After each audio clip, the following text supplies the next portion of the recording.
The crystal chandelier above the dining table cast dancing shadows across my parents' faces as they clinked their champagne glasses together. It was supposed to be a celebration, 30 years of marriage, a milestone worth commemorating. But I had no idea that within the next hour, my entire world would shatter into pieces so small I'd never be able to put them back together. "Everyone, we have an announcement," my mother, Patricia, called out, her voice bright with excitement that made my stomach twist for reasons I couldn't yet explain. I sat between my siblings, my older brother James and younger sister Lily, watching as our parents stood at the head of the table like monarchs addressing their court. The extended family had gathered, aunts, uncles, cousins, even my grandmother who rarely left her house anymore. Everyone wore their finest clothes, their brightest smiles. But something felt wrong. "As you all know," my father, Richard, began, his arm wrapped possessively around my mother's waist, "Patricia and I have been blessed with 30 incredible years together. And to celebrate this milestone, we've decided to do something extraordinary."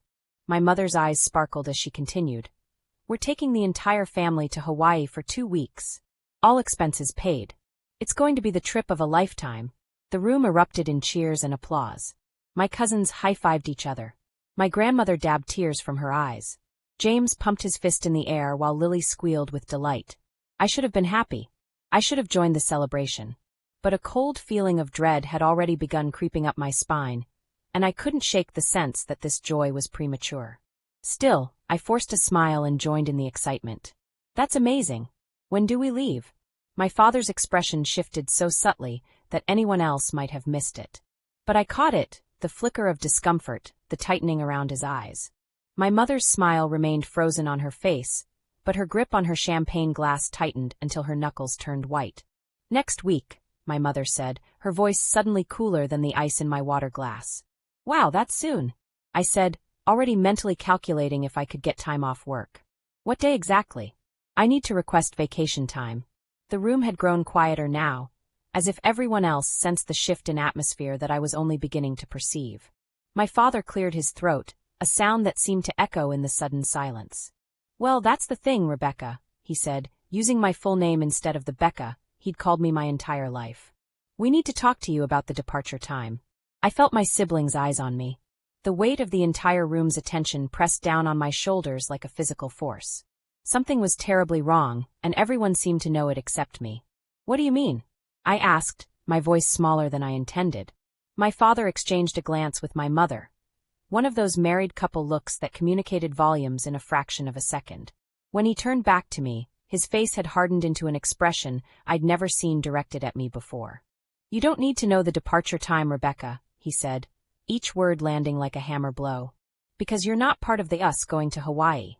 The room went silent except for the ticking of the grandfather clock in the corner. I felt my heart stop, restart, then begin racing so fast I thought it might burst through my chest. What?"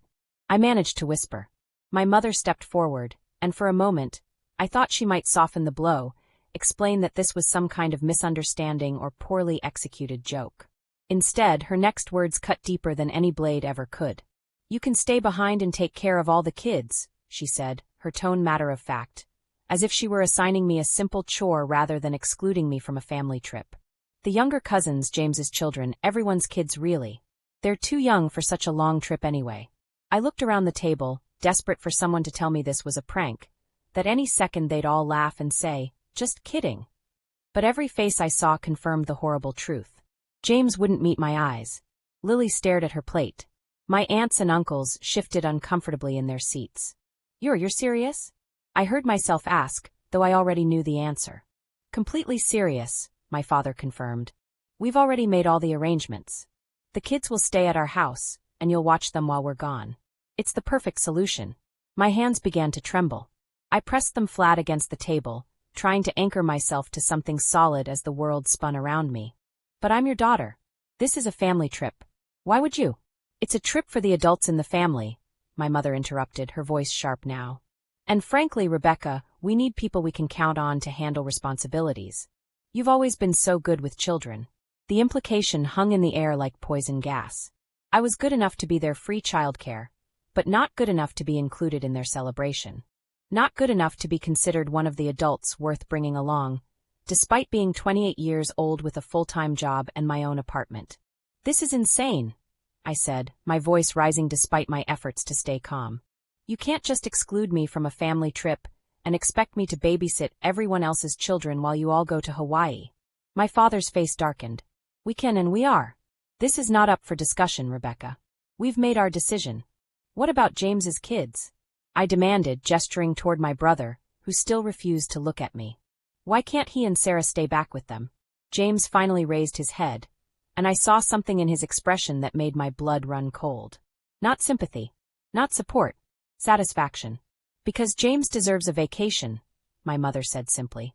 He works so hard. They both do. Everyone deserves a break. The implication was clear.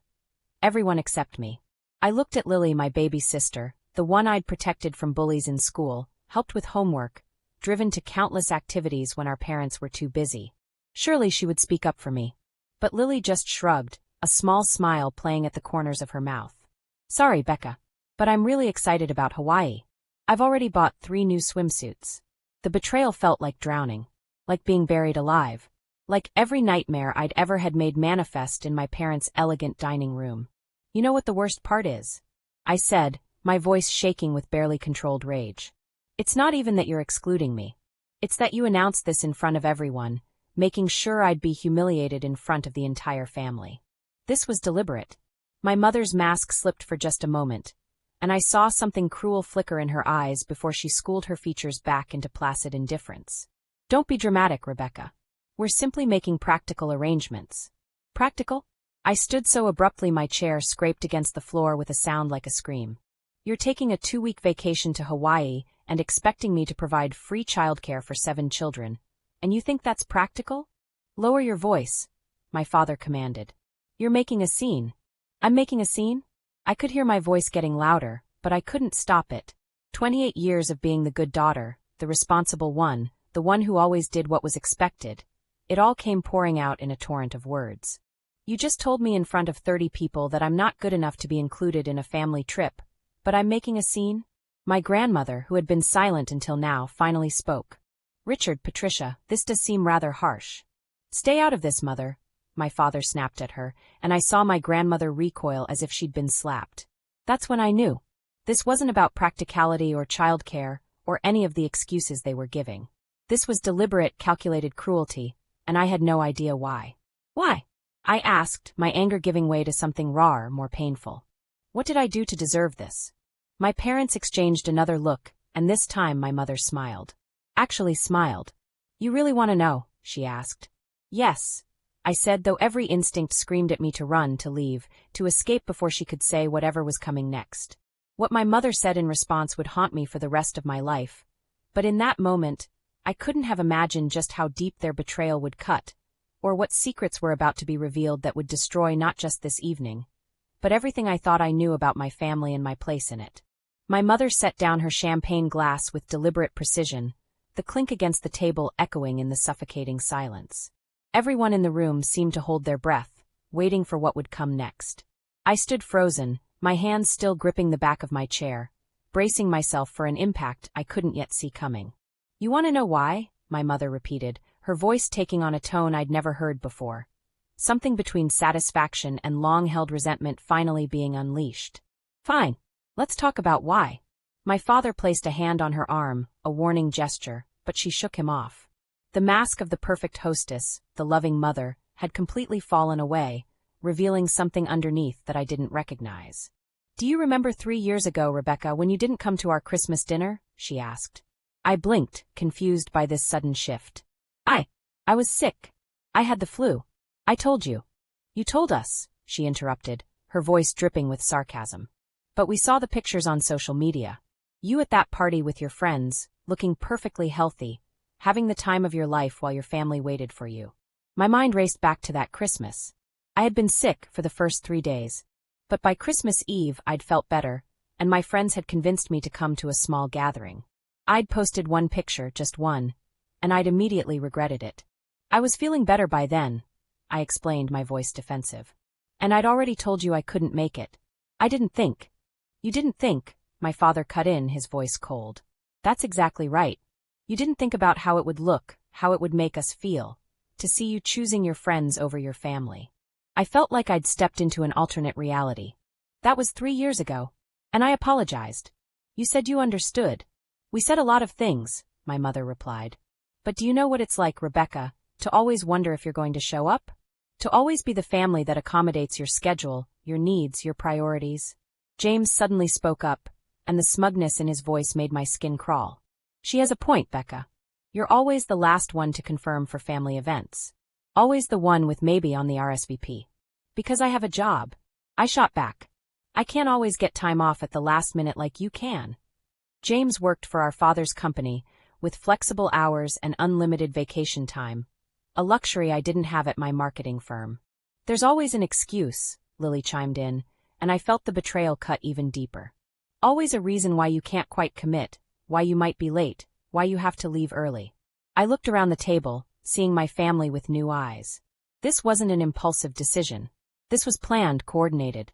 They'd discussed this, agreed on it, plotted my humiliation together. So this is what? I asked, my voice breaking.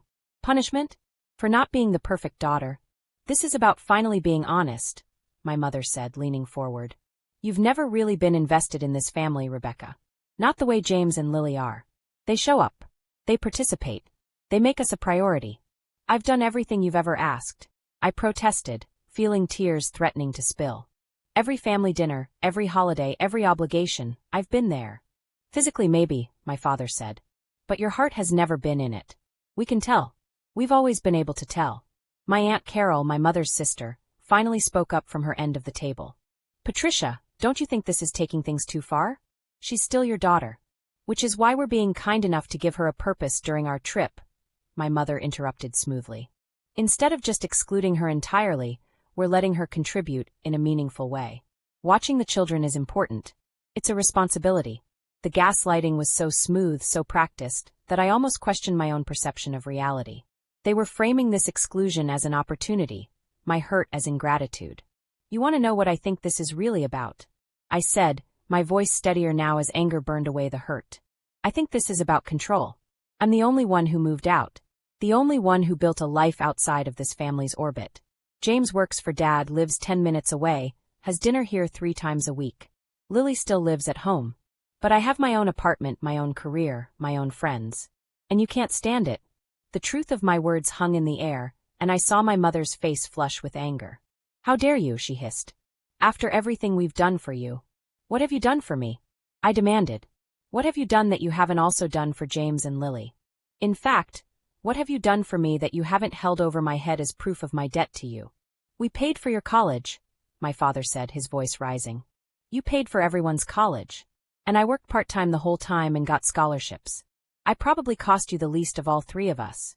We gave you a car for graduation, my mother added. A 10-year-old Honda Civic while James got a brand new BMW. I was shouting now, not caring who heard. Do you even hear yourselves? My grandmother's voice cut through the chaos, stronger than I'd heard it in years. Stop it. All of you, stop it right now. Everyone turned to look at her. She stood, her hands trembling but her voice firm. Richard, Patricia, what you're doing is cruel. I don't care what your justifications are. This child, she gestured to me, has done nothing to deserve this treatment. And the rest of you, she looked around the table at my siblings, my aunts and uncles, my cousins, should be ashamed of yourselves for going along with it. Mother, my father started, but she held up her hand. I'm not finished. I've watched you play favorites for years. I've watched you hold Rebecca to different standards than her siblings. I've watched you criticize her choices while celebrating James and Lily for doing the exact same things. And I've stayed quiet because I didn't want to cause family strife. But this, she shook her head. This is beyond the pale. My mother's face had gone white with rage. You have no right. I have every right. I'm the matriarch of this family, and I will not stand by and watch you abuse my granddaughter. Abuse, my father scoffed. That's a bit dramatic, don't you think? Is it? My grandmother challenged. You're excluding her from a family event, forcing her to provide free labor, and doing it all publicly to maximize her humiliation. If that's not abuse, what is it? I felt tears streaming down my face now, but I didn't wipe them away. My grandmother had just put into words everything I'd been feeling, but couldn't articulate. My mother stood abruptly, her chair falling backward with a crash. If you can't support our decisions, Mother Richards, perhaps you shouldn't come to Hawaii either. The room gasped. My grandmother just smiled sadly. I wouldn't go now if you begged me, she said quietly. Not when I know what kind of people you've become. My mother's composure finally cracked completely. Get out, she said to my grandmother. Get out of my house. Gladly, my grandmother replied. She walked around the table and stopped in front of me. Rebecca, get your things. You're coming with me. I wanted to argue, to say I could handle myself, but the truth was I desperately wanted to escape this nightmare. I nodded mutely. You're both being ridiculous, my father said, but there was uncertainty in his voice now. This wasn't going according to their plan. As I gathered my coat and purse, I heard my mother's voice behind me, shrill and angry. If you walk out that door, Rebecca, don't expect to be welcomed back. I turned to face her one last time. I wouldn't come back if you begged me. You've shown me exactly who you are, and what I mean to you. I won't forget it. James stood up then, and for a moment, I thought he might actually defend me. Instead, he said, You're overreacting like always. Mom and Dad were just trying to be practical. Something inside me broke cleanly, like a bone snapping. You know what, James? Enjoy Hawaii. Enjoy being the golden child. I hope it keeps you warm at night. Lily looked like she wanted to say something, but I didn't give her the chance. I walked to the door, my grandmother's hand on my arm, steady and sure. Wait, my mother called out, and I paused despite myself. You're really going to choose your pride over your family? I looked back at her, at all of them, sitting around that perfectly decorated table in their perfect clothes with their perfect plans for a trip I wasn't good enough to attend. No, I said quietly. I'm choosing my dignity. There's a difference. As my grandmother and I walked out into the cool night air, I heard the sound of the party resuming behind us, quieter, more subdued, but continuing nonetheless. They would go to Hawaii. They would have their perfect vacation. And I would begin the process of building a life that didn't revolve around waiting for scraps of approval from people who had never really valued me. But I didn't know yet that my mother wasn't done with her cruelty, or that the real reason behind their treatment of me was something I never could have guessed. A secret that would come to light in the most unexpected way, forcing me to reevaluate everything I thought I knew about my family, my past, and my very identity. Before I continue, don't forget to like and subscribe. You won't believe what she finds out next. My grandmother's house smelled like lavender and old books, a scent that had comforted me throughout my childhood. Now, sitting in her living room with a cup of tea growing cold in my hands, that comfort felt like a fragile shield against the hurricane of emotions raging inside me. I should have said something sooner, my grandmother said for the third time, settling into her armchair with a heavy sigh. I've watched this pattern for too long. It's not your fault, Grandma, I replied, though my voice sounded hollow even to my own ears. I just don't understand. What did I do that was so terrible? My grandmother was quiet for a long moment, her fingers drumming on the arm of her chair in a nervous pattern I'd never seen before. When she finally spoke, her voice was careful, measured. Rebecca, there's something I need to tell you. Something I probably should have told you years ago, but your parents made me promise. She trailed off, looking older than I'd ever seen her. A cold knot formed in my stomach. What is it? Before she could answer, her phone rang. She glanced at the screen and sighed. It's your mother. I should have known she'd call. Don't answer it, I said quickly. I have to. Otherwise, she'll just keep calling. My grandmother put the phone on speaker. My mother's voice filled the room, tight with barely controlled fury. How dare you undermine us in front of the entire family? How dare I? My grandmother replied, her voice steely. How dare you treat your daughter like hired help, and then act surprised when someone calls you out on it? She's ungrateful and selfish, just like... My mother stopped abruptly, as if she'd almost said something she shouldn't. Just like who, Patricia? My grandmother prompted, and there was something knowing in her tone. The silence on the other end of the line stretched for several heartbeats. Then my mother said, This conversation is over. But you should know that by choosing Rebecca's side, you're choosing to be excluded from this family. I'm choosing basic human decency, my grandmother replied.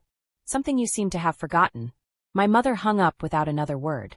My grandmother stared at the phone for a moment, then looked at me with an expression I couldn't quite read.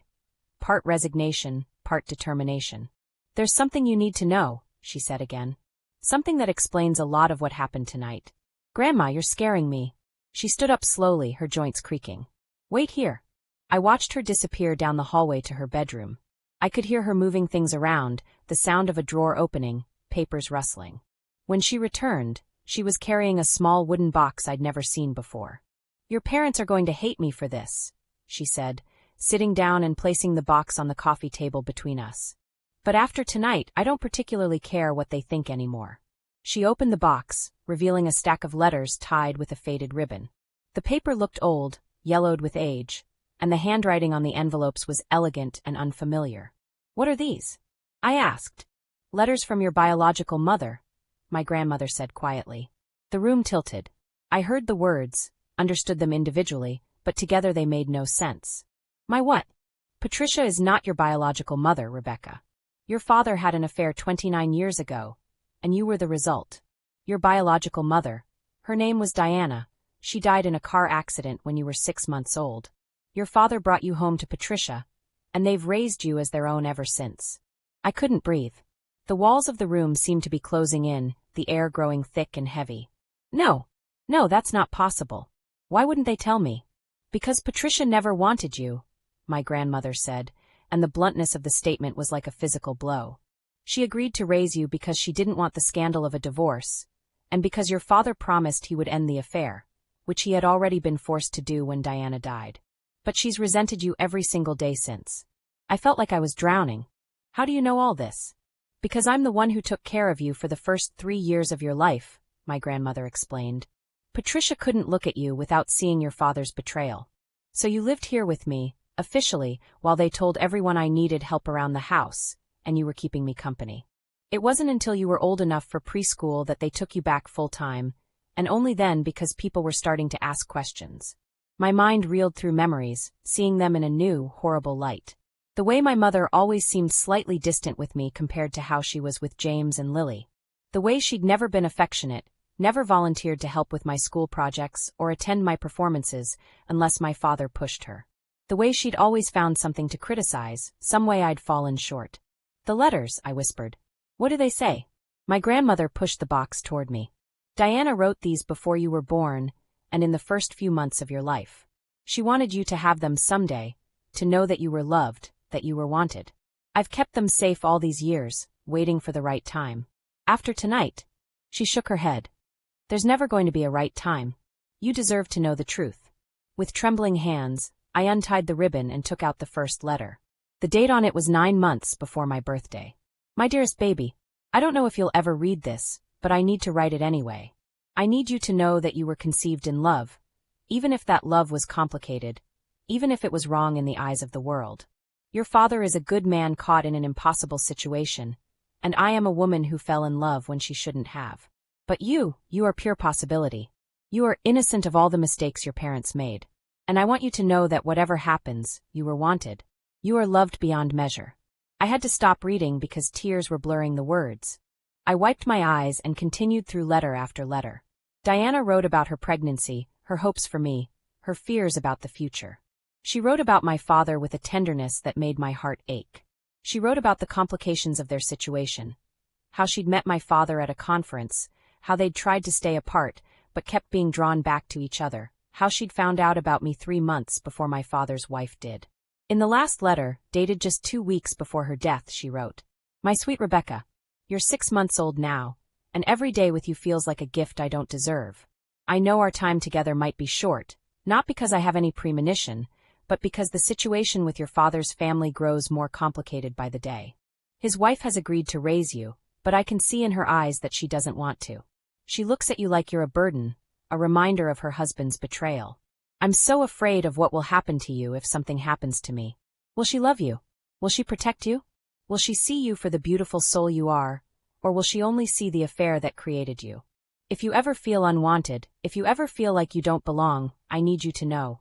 You belonged with me. You were my whole world. And if there's any justice in the universe, I'm still watching over you, still loving you, still so proud of the person you're becoming. You are enough. You have always been enough.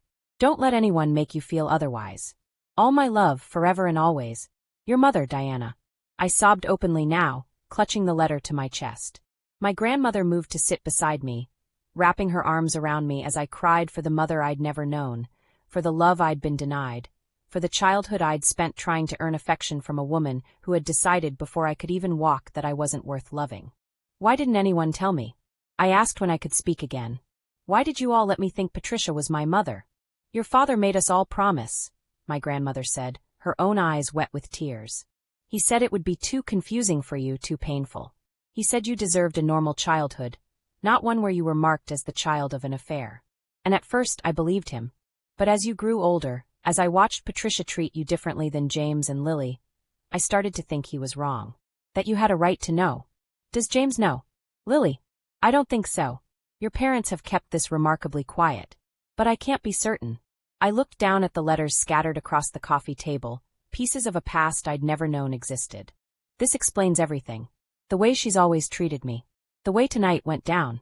She doesn't see me as her daughter. She sees me as a reminder of the worst moment of her marriage. That's her failing, not yours, my grandmother said firmly. You were an innocent child who deserved love and got conditional acceptance instead. That's on her, Rebecca. All of it. I picked up another letter, this one with a photo tucked inside. It showed a woman with dark hair and my eyes, Diana, holding a newborn me in a hospital bed. She was looking at me with such pure, uncomplicated love that it made my chest hurt. I look like her, I whispered. You do, my grandmother agreed. You have her eyes, her smile, her kindness. Patricia has probably been looking at Diana's ghost every time she looks at you. And resenting me for it. Yes. We sat in silence for a while, the weight of these revelations settling over me like snow. Outside, I could hear the wind picking up, branches tapping against the windows. Inside, the grandfather clock in the hall ticked away the seconds of this night that had destroyed my understanding of my entire life. What do I do now? I finally asked. That's up to you, my grandmother said. But I'll tell you this, you don't owe them anything. Not Patricia, not Richard, not even James or Lily if they knew about this and said nothing. You owe it to yourself to build a life free from their manipulation and cruelty. Dad never stood up for me either, I said, the realization hitting me hard. He let her treat me like this. He watched it happen and did nothing. Your father is a coward, my grandmother said bluntly. He made his choices, and he's been letting you pay for them your entire life. Diana would be ashamed of him. I gathered the letters carefully, placing them back in the box. These were precious now. The only connection I had to the woman who had actually wanted me, who had loved me without condition or reservation. Can I stay here tonight? I asked. I can't face going back to my apartment yet. You can stay here as long as you need, my grandmother assured me. Your old room is still made up. As I climbed the stairs to the bedroom I'd stayed in countless times as a child, now understanding that I'd lived here, that this had been my first home, my phone buzzed with a text message from my father. Your mother is very upset. You need to apologize. This has gotten out of hand. I stared at the message for a long moment, then typed back. I have nothing to apologize for. But you do. We need to talk about Diana. The 3 dots indicating he was typing appeared, disappeared, appeared again. Then nothing. He'd seen the message, knew I knew the truth, and chose silence. That silence told me everything I needed to know about what came next, but I couldn't have predicted the chaos that my revelation would unleash, or how my entire extended family would soon be forced to choose sides in a war that had been quietly raging for 28 years. I didn't sleep that night. Instead, I lay in the narrow bed of my childhood room, my first real room, I kept reminding myself, and read Diana's letters over and over again. Each one revealed more details about a woman I'd never known, but who had loved me with a fierceness that seemed to leap off the pages. By the time dawn broke, painting the sky in shades of pink and gold, I had made a decision. I wasn't going to let my parents continue to control the narrative. I wasn't going to be their dirty little secret anymore. I picked up my phone and opened the family group chat, the one my mother had created years ago for coordinating events and sharing updates. 37 members, ranging from my immediate family to distant cousins I saw once a year. My thumb hovered over the keyboard for just a moment before I started typing.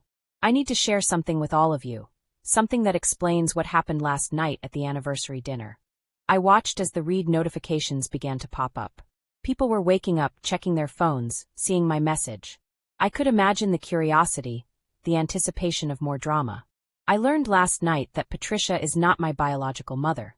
My father had an affair 29 years ago, and I was the result. My biological mother, Diana, died when I was 6 months old. Patricia agreed to raise me, but has resented me for my entire life. Last night's exclusion from the Hawaii trip wasn't about practicality.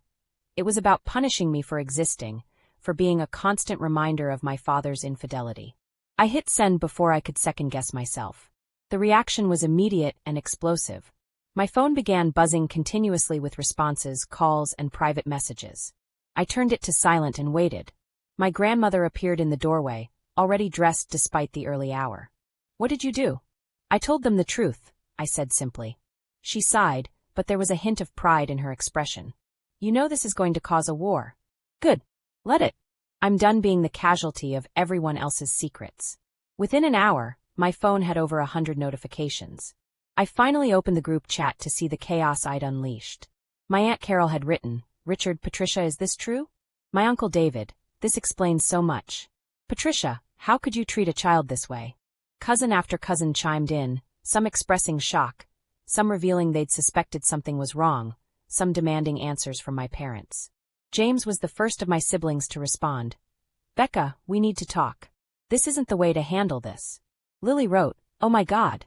I can't believe this. Why didn't anyone tell us?" But it was my mother's response that cut through everything else. "Rebecca has chosen to air private family matters publicly rather than handle this with dignity and discretion. She is lying and manipulating the situation to gain sympathy. I will not be responding to this slander, and I ask that the rest of you respect our privacy during this difficult time that Rebecca has created." I laughed bitterly. Even faced with the truth, she was trying to gaslight everyone, to make me the villain. My grandmother read the message over my shoulder and shook her head. "She's losing control of the narrative. Watch, she'll start calling people individually, trying to spin this her way." She was right. Within minutes, my phone started ringing with calls from family members. I answered them selectively, starting with Aunt Carol. "Is it true?" she asked immediately. All of it, I confirmed. "Grandma has letters from Diana to prove it. My parents have been lying to everyone, including me, for 28 years. "That woman," Aunt Carol hissed, and I knew she meant my mother. "I've defended her for years, made excuses for the way she treated you differently. I thought I was imagining things, but I wasn't, was I?" "No," I said quietly. "You weren't. And Richard just let it happen? Watched her treat you like that and did nothing." Apparently his strategy was to pretend everything was fine and hope I never found out the truth. Aunt Carol was silent for a moment. "Your uncle and I won't be going to Hawaii. We're not supporting this anymore. You shouldn't have been excluded, and you definitely shouldn't have been used as free childcare while they celebrated." "Thank you," I whispered, feeling tears prick my eyes. "Don't thank me. This is basic human decency, which seems to be in short supply in this family." After I hung up, more calls came. Some family members were supportive. Others were angry at me for causing drama.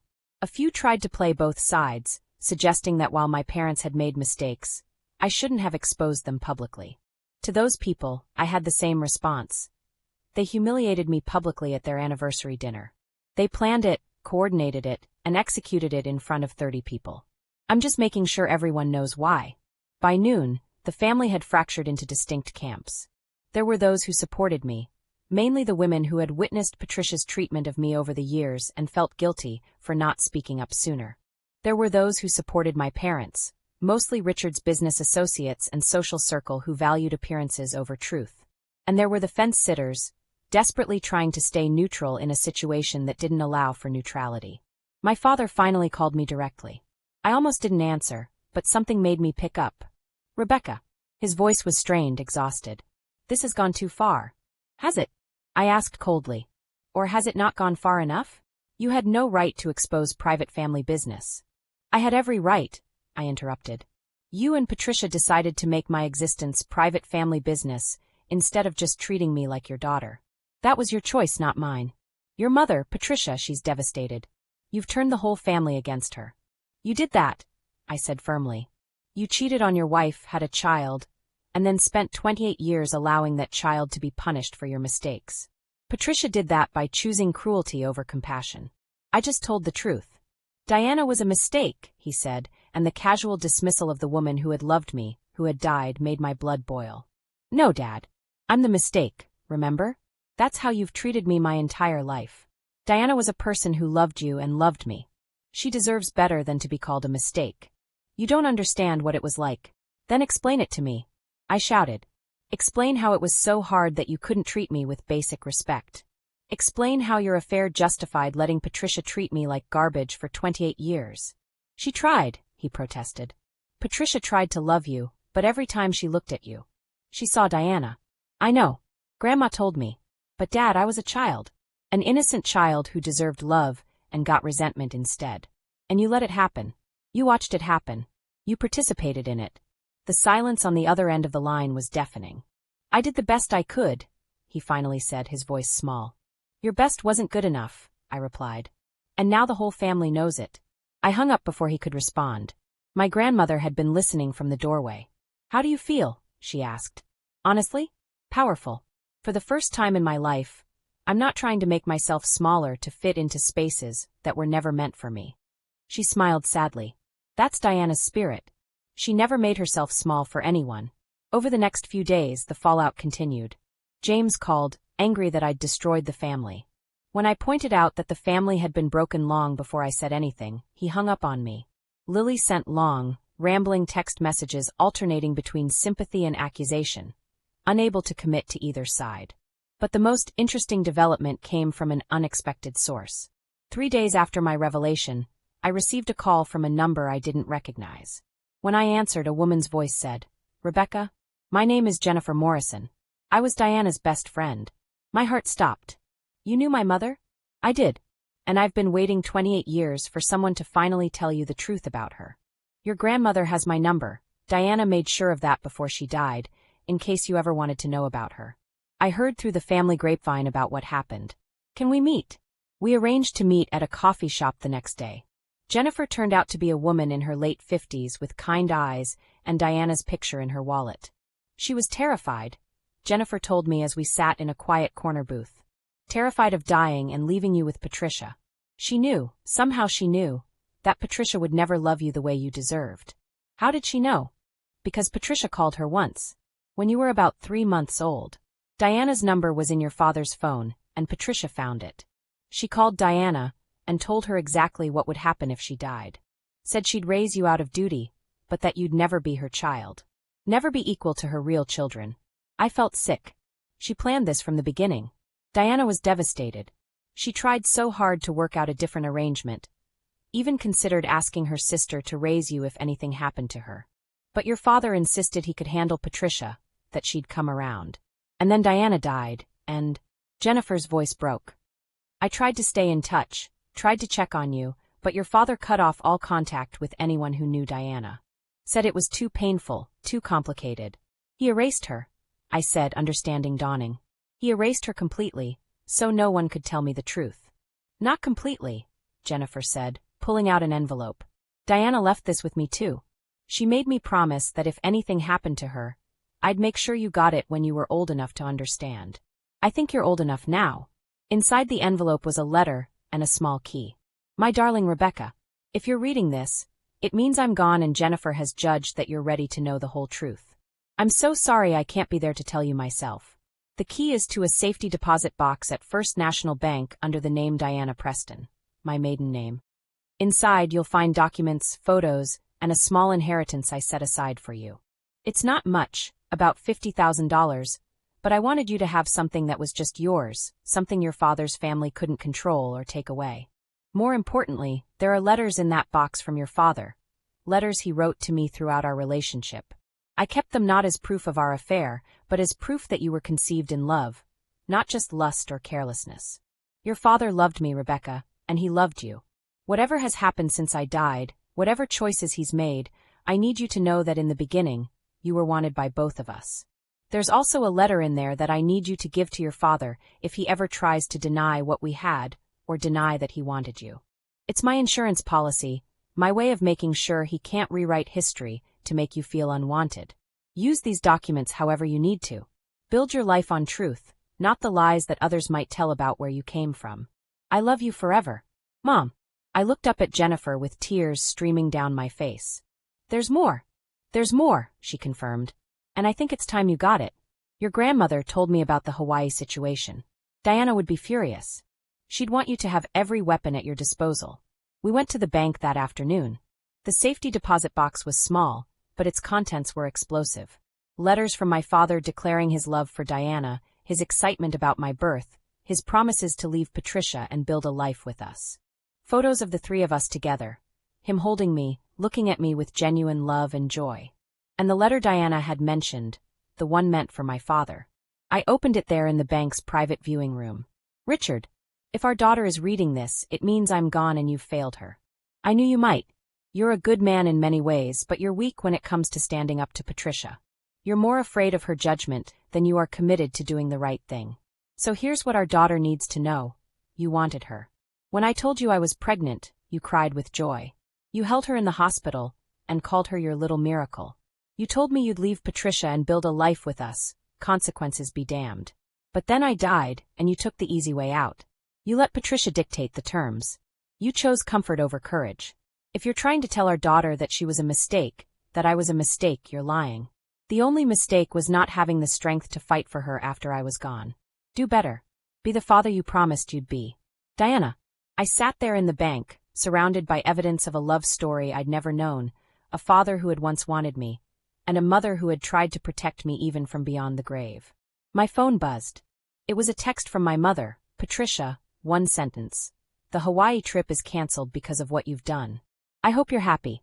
I looked at that message at the attempt to guilt me one more time, and something inside me shifted completely.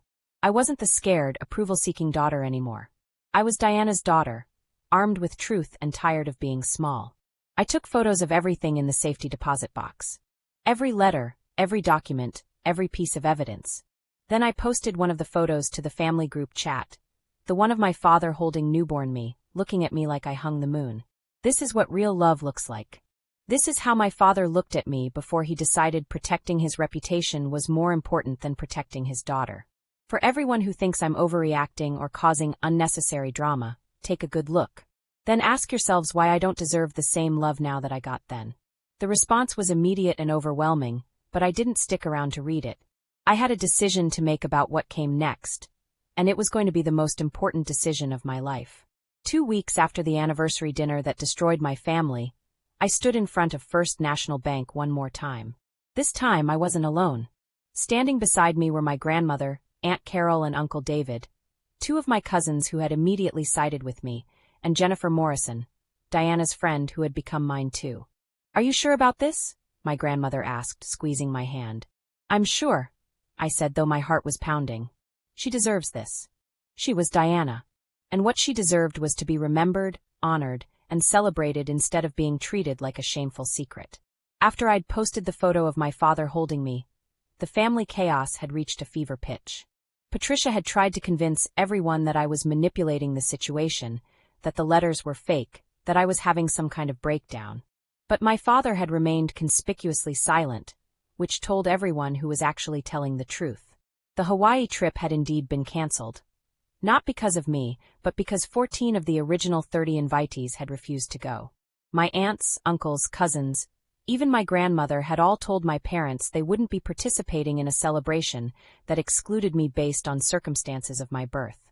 James and Lily had still wanted to go, but without the rest of the family it felt hollow. My mother had raged about wasted deposits and ruined plans. My father had disappeared into his office at work and hadn't come home for 3 days.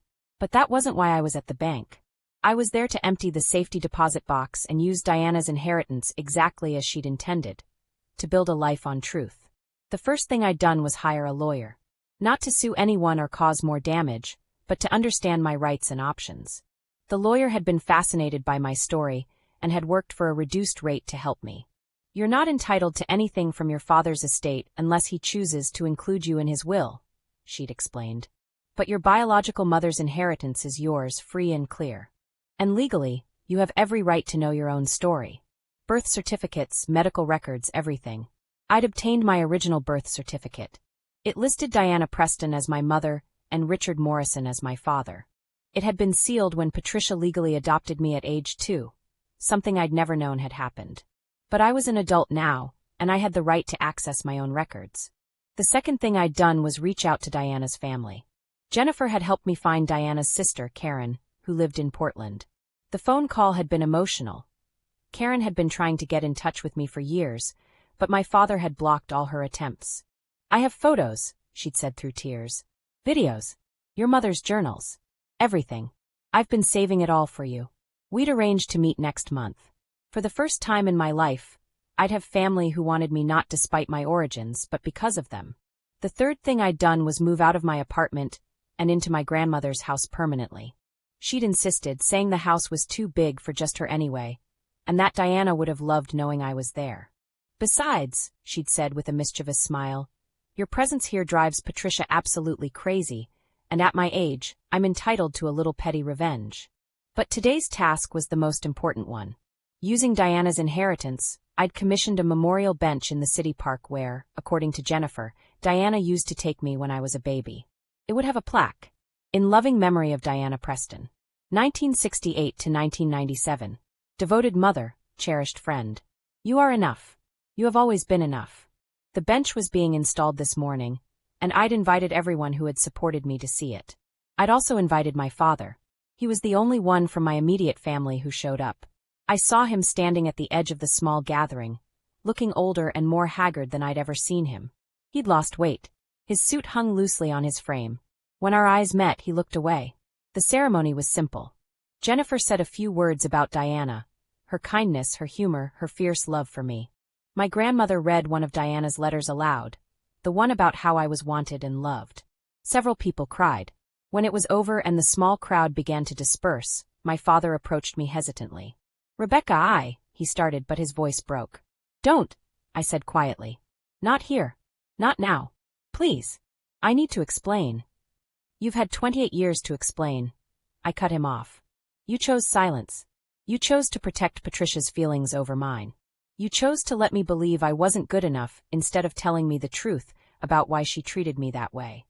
I was trying to give you a normal life. You were taking the easy way out, I said, echoing Diana's letter. Just like she said you would. He flinched as if I'd struck him. You read that letter. I read all of them. The ones where you promised to leave Patricia and build a life with Diana and me. The ones where you talked about being a better man, a braver man. Tell me, Dad, when did you stop being that person? Was it the day Diana died? Or was it even before that? Tears were streaming down his face now. I loved her. I loved both of you. But when she died, I panicked. Patricia said she'd divorce me and take James. She said she'd make sure everyone knew what I'd done, destroy my business, ruin my reputation. I thought if I just gave her time, she'd come to love you too. But she didn't. And you knew it. You watched her treat me differently, criticize me, exclude me, and you said nothing. Because saying something would have meant admitting that bringing me into that house was a mistake. Admitting that Patricia was cruel. Admitting that you'd failed. I did fail, he whispered. I failed you every day of your life. Yes, I agreed simply. You did. We stood in silence for a long moment, the new bench between us like a monument to all the ways we'd failed each other. What happens now? He finally asked. I don't know, I admitted. I'm still figuring that out. But I know what doesn't happen. I don't pretend anymore. I don't shrink myself to fit into Patricia's idea of what I should be. I don't apologize for existing. And I don't accept crumbs of affection from people who should have loved me unconditionally. Does that include me? I looked at him, really looked at him, and saw not the powerful father figure from my childhood, but a weak, broken man who had made terrible choices and was finally being forced to face the consequences. I don't know yet, I said honestly. Right now I'm angry. I'm hurt.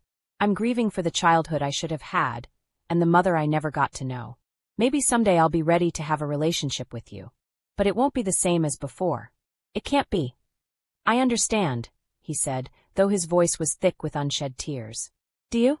Because understanding means accepting that Patricia doesn't get to be part of my life anymore. It means accepting that if you want a relationship with me, you have to choose me over her. Can you do that? He was silent for so long I thought he wouldn't answer. When he finally spoke, his voice was barely a whisper. I don't know if I can. And there it was. The truth laid bare. Even now, even after everything, he couldn't choose me. Then we don't have anything else to talk about, I said, turning away. Rebecca, wait. No, I said firmly. I'm done waiting. I've spent my whole life waiting for you to choose me, defend me, love me the way I deserved. I'm not waiting anymore. I walked back to where my grandmother was standing with Jennifer and Aunt Carol. They wrapped their arms around me, forming a protective circle. A chosen family built on truth and love instead of obligation and resentment. Behind me, I heard my father get into his car and drive away. I didn't turn around to watch him go. How are you feeling? Jennifer asked. Surprisingly okay, I said. And I meant it. The anger was still there, and the hurt and the grief. But underneath it all was something new, freedom. That evening, my phone buzzed with a text from an unknown number. When I opened it, I found a message from Lily. "I'm sorry. I didn't know about Diana. Mom and Dad told me today, after Dad came back from the park. I don't know if you'll ever forgive me for not standing up for you at the dinner, but I want you to know that I'm trying to understand. Can we talk?" I stared at the message for a long time. Part of me wanted to ignore it, to cut her off like I had Patricia. But Lily was only 24. She'd grown up with the same parents I had, believed the same lies, learned the same dysfunctional patterns. I texted back, "Not yet. I need time. But maybe someday." Her response was immediate, "I understand. I'll be here when you're ready." It wasn't much, but it was something. A small crack in the wall of my anger. A possibility of reconciliation with at least one member of my immediate family. James, on the other hand, had sent me a cold, formal email stating that he couldn't condone my behavior, and thought it was best if we maintained distance for the foreseeable future. The email had come from his work account, and read like a business memo. It hurt less than I expected. In some ways, it was a relief to know exactly where he stood. The next few months were a whirlwind of change. I used part of Diana's inheritance to take a leave of absence from my job, and focus on healing. I spent hours with Jennifer learning about my mother, her favorite books, her terrible singing voice, her tendency to rescue stray animals, her brilliant mind for mathematics. She was a data scientist before it was even really a profession, Jennifer told me. She could have worked anywhere, but she chose a small research firm because it gave her flexibility and freedom. She valued those things above everything else. I visited Karen in Portland and met Diana's parents, my grandparents, who were in their 80s but sharp as ever. They showed me photo albums from Diana's childhood, told me stories about her rebellious teenage years, her academic achievements, her complicated relationship with love and commitment. "She always said she'd never settle down," my grandfather said. "Said she was too independent for traditional relationships. Then she met your father and fell like a ton of bricks. Scared her to death." "Why?" I asked. "Because she knew he was married," my grandmother explained gently. "She knew it was wrong. But she also knew it was real love, the kind you can't logic your way out of. When she got pregnant with you, she was terrified and thrilled in equal measure." I also started therapy, working through 28 years of conditional love, gaslighting, and emotional manipulation. My therapist, Dr. Sarah Chun, helped me understand that my need for approval wasn't a personality flaw, but a survival mechanism I'd developed as a child trying to earn love from someone who had decided I was unworthy before I could even speak. "You're essentially mourning multiple losses," Dr. Chun explained. "The mother you never knew, the childhood you should have had, the family you thought you belonged to. That's a lot to process." "Sometimes I feel guilty," I admitted. "Like I destroyed my family by telling the truth." "You didn't destroy anything," she said firmly. "You revealed the cracks that were always there. A healthy family doesn't crumble because one person tells the truth. An unhealthy family built on secrets and lies does." 6 months after the anniversary dinner, I got a letter from my father. Not an email or a text, but an actual handwritten letter delivered to my grandmother's house. "Rebecca, I've started this letter 100 times and thrown it away 99. I don't know if there are words sufficient to express what I need to say, but I have to try. I've spent the last 6 months in therapy, trying to understand how I became the kind of man who would let his daughter be treated the way I let Patricia treat you. The answer isn't simple or satisfying. It's a combination of cowardice, conflict avoidance, guilt, and a desperate need to preserve the appearance of a perfect family. When Diana died, I was devastated. But I was also relieved in a horrible way, because it meant I didn't have to choose. I didn't have to blow up my life, lose my son, face the scandal. I convinced myself that I could have it all. I could keep you and keep my marriage, and no one would have to know the truth. What I didn't account for was Patricia's resentment or my own weakness. Every time she criticized you, I told myself it wasn't that bad. Every time she excluded you, I made excuses. I told myself you were resilient, that you'd be fine, that I was protecting you by keeping the family together. I was lying to myself, and you paid the price. The anniversary dinner was Patricia's idea, but I went along with it.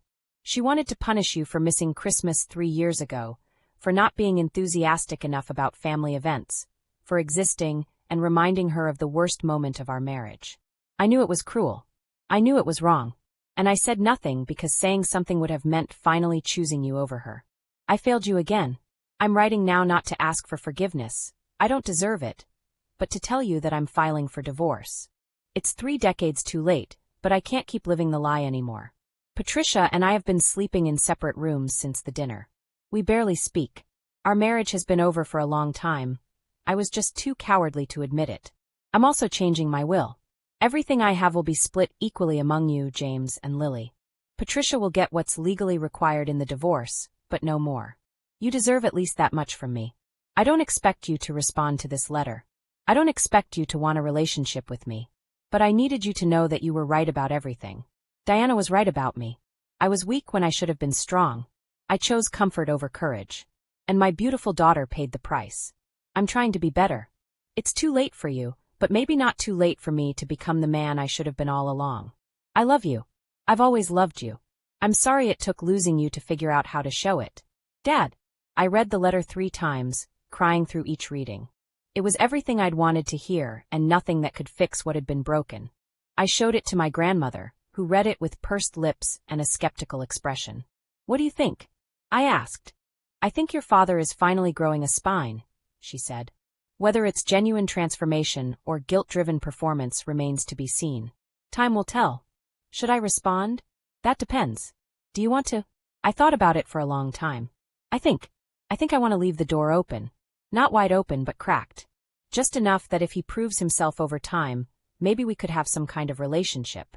That's very mature of you, my grandmother said. And more generous than he deserves. I wrote back a short letter. Dad, thank you for your honesty. I'm glad you're getting help and making changes, even if they're coming decades too late. I'm not ready for a relationship yet. Maybe I will be someday, maybe I won't. But I appreciate you telling me the truth, finally.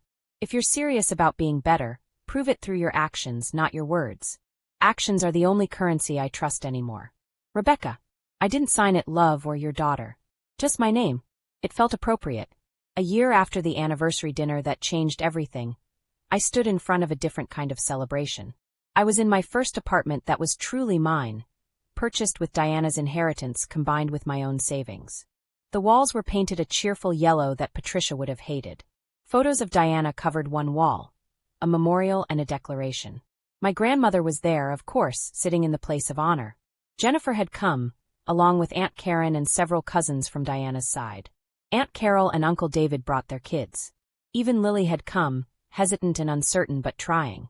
We were celebrating my birthday, my 29th. For the first time in my life, I was celebrating with people who loved me for exactly who I was, not despite where I came from. Speech, someone called out and everyone laughed. I stood, raising my glass of wine. A year ago, I thought my life was falling apart. I'd been excluded from a family trip and humiliated in front of everyone I knew. But it turned out my life wasn't falling apart, it was breaking open. Breaking open to reveal the truth. Breaking open to let in light. Breaking open to make room for people who actually deserve to be there. I looked around the room at these people who had chosen me, who had stood by me, who had loved me through my messiest, angriest, most broken moments. My mother, Diana, wrote in one of her letters that I am enough, that I've always been enough. For 28 years, I didn't believe that. I thought I had to earn love, prove my worth, make myself smaller to fit into spaces that were never meant for me. But this year taught me that she was right. I am enough. I was always enough. And anyone who can't see that doesn't deserve a place in my life. Everyone cheered and clinked glasses. As the party continued around me, I slipped outside onto the small balcony of my apartment. The city lights twinkled below, full of possibility. My phone buzzed with a text from my father. Happy birthday, Rebecca. I hope it's everything you deserve. I smiled sadly and typed back. Thank you. Another text came through, this one from an unknown number. Hi, I'm your half-sister. Well, half-sister. Diana's sister Karen told me about you. I'm sorry we never got to meet before. Can we talk? I stared at the message in shock. Diana had another child? How had I not known? I texted back, who is this? The response came quickly, my name is Maya. I was 3 when our mom died. My dad raised me in Seattle. I just found out about you last month. Karen thought you might be ready to know about me. Another sister. Another piece of Diana's legacy. Another connection I'd been denied. I looked up at the stars, thinking about the woman who had loved me for 6 months, and then left me a legacy that was still revealing itself, still unfolding, still changing my life. I'd like that, I finally typed back. I'd like that very much. As I stood there on my balcony, surrounded by the sounds of people who loved me celebrating inside, connected to a sister I'd never known existed, I realized something profound. My parents' cruelty at that anniversary dinner hadn't destroyed me. It had freed me to find my real family, the one I'd been denied, the one that had been waiting for me all along. Freed me to stop seeking approval from people who would never give it. Freed me to build a life on truth instead of lies. I'd lost a family that had never really been mine. But in return, I'd gained something infinitely more valuable, myself. And that, I thought as I went back inside to join my celebration, was more than enough. It was everything. Rebecca's courage to walk away changed her life forever. If this story moved you, smash that like button and subscribe for more incredible stories of courage and transformation. Drop a comment below. Would you have done the same thing?